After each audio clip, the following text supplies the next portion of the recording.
That's the problem why no president, I don't care, even Barack, like no president is going to do something specifically for the black community because the black community don't finance the president. Like if we pooled our money together and made a super PAC and said this is the black super PAC or urban super, whatever you want to call it, and we have at least let's say $50 million, that's enough to move the needle. And we said we want this specific law change, and that's another problem. We got so many problems, we can't even agree upon what law we want. One is police brutality. Another is equity and inclusion in the workplace. Another one is housing and, you know what I'm saying? So it's so many different things. We and I really feel like Donald Trump was the easiest president to bribe to get something. And I feel like after Trump, it's gonna be over. Because Trump is the type of person that you could, all you got to do is say, "Oh man, you're great, you're this, you're that. We're gonna somehow funnel some money to you." Like all these people donated, they donated $200 million to his inauguration. All these big corporations donating $1 million a piece. Where's that money going? Well, it's going to their interest. I know, but It's I'm going to be able to have favor with him. Like a lot of us in our community don't really truly understand what lobbyists are and what they really do. correct. So you're not trying to get somebody to do something on the back end, right? It's not you being a state representative and me coming to you after the fact and saying, Yeah. "Hey, my community has this issue, we need you to help us with it." What you have to do is you have to identify somebody in the community who is an intelligent person who has aspirations to run for some kind of political office, right? Right. And then get on the same page with them and say, "Hey, how can we help you to run for this office?" Being that we have already agreed what our grievances, whatever it is that we Right. want to gain progress on, and then you put them in. So that's what these corporations are doing. They're getting on the front end, not on the back end. Right. They're not waiting until somebody's already in office and then going to see Yeah, what because- principles they stand 'cause for right and now, then seeing if they can get Trump the help. he's the most dangerous he's ever going to be right now because he's not campaigning again. So like last time he was trying to campaign again to run again. He ain't campaigning no more. I'm in here for the next 4 years. I'm set in stone. Now he's campaigning for the Republican Party. I'm so glad you said that because that's what I wanted to see out of Barack Obama in his second campaign. Yeah. I wanted to just see him go ham for black people because now you don't have to worry about running in a third campaign. Correct. Because we know that even if every single black person in America got out and voted, it's not going to be enough votes to put someone in office, right? But once Right. you know you can't run again, Yeah, the it's over. same thing that you're saying Donald Trump could potentially do is what I really wanted to see out of Barack Obama because it's like, okay, now you That don't have first anybody's ass campaign to is kiss like- anymore. correct. This is it. You know what I mean? So you might as well go. And I think that he did do some things, but I was wanting him to do more. Yeah, but again, like going back to what I was saying, the black community don't find like they think things just happen because, like the politicians decided to do it. No, they were bought. They are bought and paid for. Uh-oh.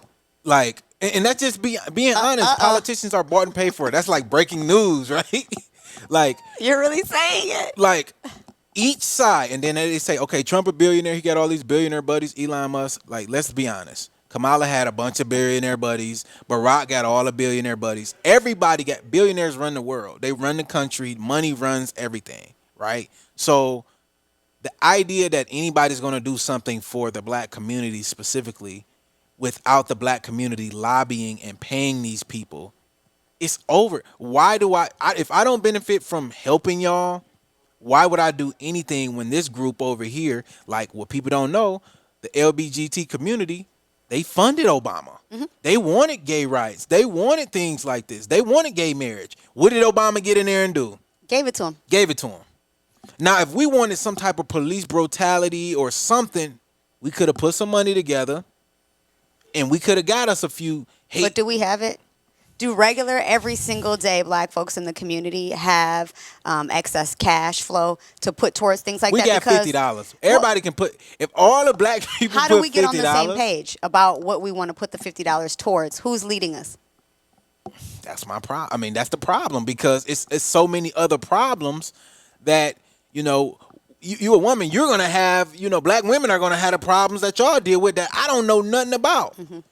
Just like Kamala made her whole campaign about abortion. A lot of black men, like, we don't really have no say so in abortion anyway. So it ain't like we not feeling that, but we just like, that ain't really our issue. That's an issue for women. So her doing her whole campaign on that was kind of like, well, you leave. they like, you leaving black men out. What are you gonna talk about for black men? And then when she came and she said, we're gonna what she say? We're gonna legalize or minimize something about weed. I'm like, well, I don't smoke. I ain't never smoked. So what are you gonna do for me? And it's just like we can't never get on the same page. So But y'all have always had men candidates who do stuff for you guys. what do you like? Who has done anything for black men? Every male politician. For black men specifically, or just for Not- men, and we just byproduct of being a man, Yeah, and that. have that privilege of being a man. Okay, That. I can agree with that, but Yeah. something specifically for black men, I can't think of. What would you like if you could put something on the table? I think what Kamala could have said when they asked, "What are you going to do for black men?" She could have been like, "I'm gonna put the trades back into high schools and urban areas." That would have took over because, for one, if she do that, it puts the ball in the black man court. Now, if the trade is in the school, you got to actually go do the trade. You got to work. I just put it in there. And that's going to help a lot of men because a lot of black men have felonies or they can't get these white collar jobs. So if you're willing to work in the trade, you can become a millionaire. It's like articles out there saying like the new millionaire class is the trades because you own real estate. If you needed your roof done, it costs. Like that's not a cheap Getting thing. my car fixed cost. Getting your car fixed costs. Everything costs. Like if you gotta build a deck, like my granddad in the house that he had, he got older, so he needed a wheelchair, like in a deck, A ramp. a ramp. Well, I keep saying deck, whatever. He needed a ramp. That cost like $6,000 or $7,000 or something like that. Like that's not cheap. Right. But like that's something that could be geared towards all people, but you can market it as this is specific for black men because I'm gonna put it in the high schools in the areas that black men go to. So that's what I think she could have said, and that's what I would like a presidential candidate to do. Even though I'm not in the trade, I own my own company. I'm not fixing a roof. However, I do respect the trades, and I know how valuable it is, and it also allows you to take control of your own destiny. You can work with your hands. You can do as many roofs as somebody pay you to do. Absolutely. There's no the white man is over me trying to. It ain't none of that. No excuse. You can do your own thing. Go get the certification. Go get bonded insurance. Stay in compliance, and build your own neighborhood. Like you ain't even got to do the suburbs. You can literally just do your own hood and like build wealth that way. Yeah. That's something that's thoughtful that can actually be executed, and like we ain't got no money behind that. So now it's a good idea, but who's going to really do it? Who's really thinking about black men when they in the office? Nobody. I think there's a big disconnect too between the different classes, and politicians try to market themselves as if they're everyday people like me and you. Yeah. And I think sometimes even though they start out that way, they but do. They do. I was shocked. I remember one time I was I don't want to call it an internship, but I was shadowing a state representative. Yeah.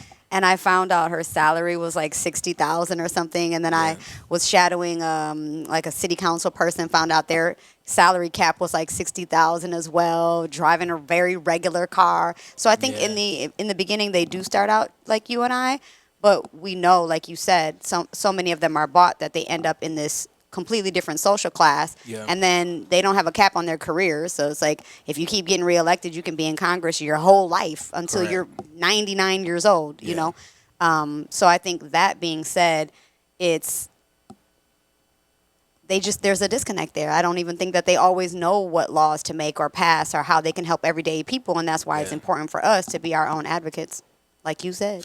I mean, but I just think at the end of the day, once you become a congressman, you work for the billionaires and you work for the people that run the city. Like I'm from Detroit. Dan Gilbert basically runs Detroit. Like he's building up downtown Detroit, and a lot of people are quote unquote mad because he's buying up a lot of buildings and he invest. But I'm like, okay, so where the jobs gonna come from? It ain't gonna come from you because you ain't got no money. Even though you got all the ideas, you don't have no money. This guy got $1 billion. He's trying to buy up downtown Detroit.